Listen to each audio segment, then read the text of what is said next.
नमस्कार बंधुरा welcome back to my channel Bangali special रान्ना। आमी अनन्या आज के हाजिर होयेछि तोमादेर जोन्नो एकटा अन्यरकम रेसिपि निये चिकेन चाप।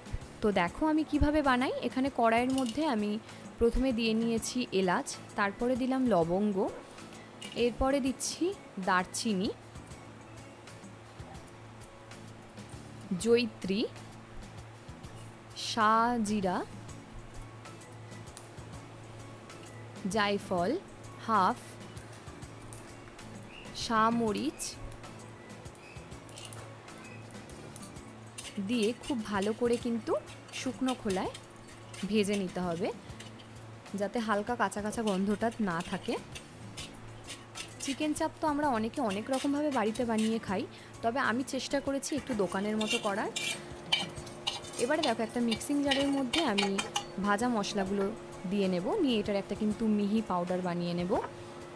आमी किन्तु तेजपाताटा दिते भुले गेछिलाम, आमी किन्तु आलादा करे ओटा एकटु शुकनो खोलाय नेड़े चेड़े तारपरे किन्तु एर मध्य दिएछि। आमार किन्तु मशलाटा गुঁড়ো करा हये गेछे। एबारे एकटा बाटिर मध्य ढेले एटाके किन्तु चापा दिए रेखे देब जाते गन्धटा उबे ना जाय।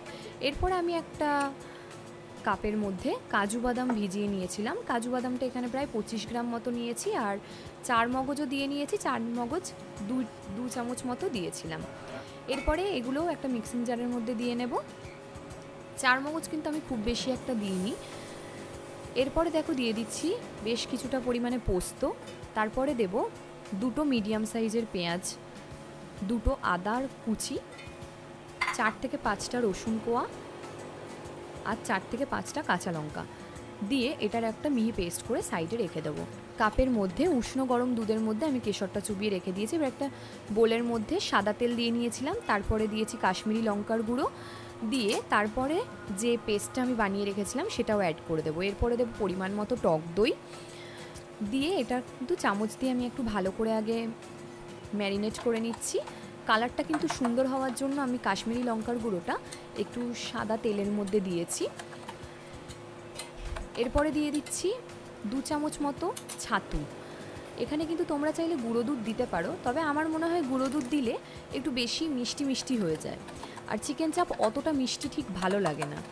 আমি এর আগে বাড়িতে বানিয়ে খেয়েছিলাম, আমার অতটা ঠিক ভালো লাগেনি, তাই দোকানের মতনই আমি ছাতু দিয়েই বানিয়েছি। এরপরে দেখো দিয়ে দিচ্ছি কেওড়া জল 1 চামচ মতো, অতিরিক্ত দিইনি যাতে উগ্র সেন্ট না হয় সেই জন্য।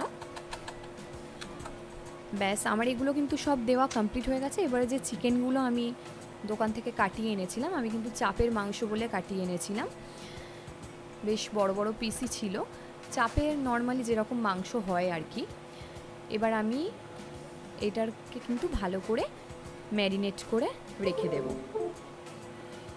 ম্যারিনেশনটা কিন্তু বেশি ইম্পর্ট্যান্ট একটা জিনিস এই চিকেন চাপের ক্ষেত্রে, কারণ এটার উপরেই অর্ধেক রান্না হয়ে যায়, এক্সট্রা করে আর কিছু করতে হয় না, জাস্ট ওই খুন্তি নাড়ানো ছাড়া। কাজেই ম্যারিনেশনটা খুব ভালো করে করতে হবে। তোমাদের দেখে এখানে হয়তো মনে হতে পারে যে ম্যারিনেশনটা খুব পাতলা হয়ে গেছে, কিন্তু এটা আমি গ্রেভিটা রেখেছিলাম যাতে পরে জল টল আর দিতে না হয়। এরপরে দেখো আমি যে কাপে দুধটা রেখেছিলাম, দুধের মধ্যে কেশরটা ভিজিয়ে রেখেছিলাম, সেই দুধটাও কিন্তু এর মধ্যে দিয়ে দিয়েছি। আমি কিন্তু আলাদা করে আগেই বললাম কিছুই দেবো না, আমি একেবারে যেহেতু রান্নাটা বসিয়ে দেবো সেই জন্য কিন্তু আমি একেবারেই ম্যারিনেশনটা করে নিচ্ছি। তোমরাও কিন্তু এইভাবেই বানিয়ে দেখো, ভালো লাগবে। এরপরে দেখো যেই মশলাটা আমি গুঁড়ো করে রেখেছিলাম সেইটা কিন্তু সবটাই দিয়ে দিয়েছি, দিয়ে আবারও ভালো করে মিক্সড করে এটাকে প্রায় 2 থেকে 2.5 ঘন্টা আমি নর্মাল টেম্পারেচারে রেখেছিলাম চাপা দিয়ে ফ্রিজের। তোমরা কিন্তু চাইলে এটা সারা রাত রেখে দিতে পারো, তাহলে আরও খেতে ভালো হয়। এরপরে দেখো আমি কড়াইয়ের মধ্যে পরিমাণ মতো সাদা তেল দিয়ে দিয়েছি, তার সঙ্গে দিয়ে দেব পরিমাণ মতো ঘি। তোমরা যে যেরকম তেল বা ঘিটা খেতে পছন্দ করবে সেরকমই দেবে, তবে চাপের ক্ষেত্রে একটু তেলটা বেশি হয়। এরপরে দেখো আমি যে চিকেনটা ম্যারিনেট করে রেখেছিলাম সেই চিকেনটা শুধু তুলে আমি তেলের মধ্যে ছেড়ে দিলাম। আমি কিন্তু চিকেনটাকে খুব ভালো করে ভেজে নেব, কারণ এটা যেহেতু বড় বড় মাংস সেক্ষেত্রে সেদ্ধ হতে একটু সময় লাগে, তা আমি চেষ্টা করেছি যাতে কম সময়ে হয়ে যায়, সেই জন্য চিকেনটাকে আগে একটু ভালো করে ভেজে নিয়েছি, তারপরে কিন্তু গ্রেভিটা অ্যাড করেছিলাম। আমি কিন্তু এখানে প্রায় 5 মিনিট মতো লো ফ্লেমে ভেজে নিয়েছিলাম। এবারে কিন্তু আমি উল্টে দেব চিকেনগুলো, ওই দিকটা আমার ভাজা হয়ে গেছে। তোমরা যারা আমাদের চ্যানেলে নতুন তারা কিন্তু অবশ্যই বাঙালি স্পেশাল রান্না চ্যানেলটিকে সাবস্ক্রাইব করতে ভুলো না, আর পাশে থাকা বেল আইকনটিতে কিন্তু ক্লিক করতে হবে নতুন নতুন মজাদার রেসিপির ভিডিও সবার আগে পাওয়ার জন্য। বাড়িতে অবশ্যই কিন্তু ট্রাই করে দেখবে, আর ট্রাই করে আমাকে কিন্তু কমেন্ট করে জানাবে যে তোমাদের কেমন লেগেছে। এখানে দেখো আমি কিন্তু আবারও মাঝখানে চাপা দিয়ে রেখে দিয়েছিলাম প্রায় 5 মিনিট মতো। চিকেনটা দেখো অলমোস্ট কিন্তু সিদ্ধ হয়ে গেছে। এবার বাদবাকিটা যে গ্রেভি দিয়ে আমি সেদ্ধ করে নেব। এখানে কিন্তু আমি একটুও জল ইউজ করিনি। এবারে যে গ্রেভিটা আমি আলাদা করে রেখে দিয়েছিলাম সেটা কিন্তু এই চিকেনের মধ্যে অ্যাড করে দেব। তখন দেখো দেখে মনে হচ্ছিল অনেকটা গ্রেভি, যেহেতু চিকেনগুলো ওর মধ্যে ছিল তাই। এখন দেখে তোমরা নিশ্চয়ই বুঝতে পারছো গ্রেভিটা একদম ঠিকঠাক হয়েছে। এইটাকে এবার খুব ভালো করে কষাতে হবে।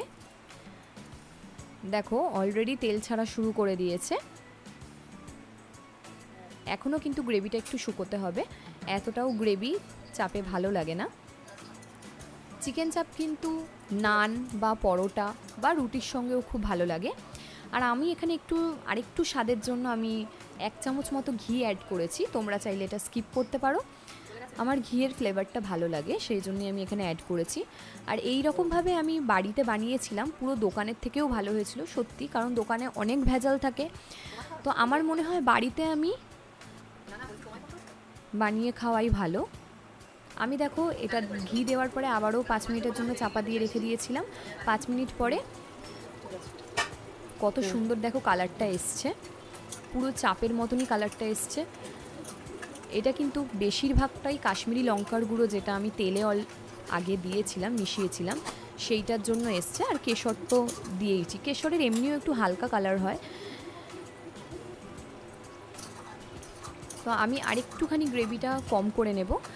আমার কিন্তু চিকেন চাপ অলমোস্ট রেডি হয়ে এসছে।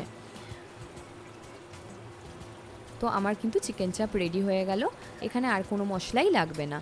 তো কেমন লাগলো রেসিপিটা অবশ্যই জানিও। Tata, thank you.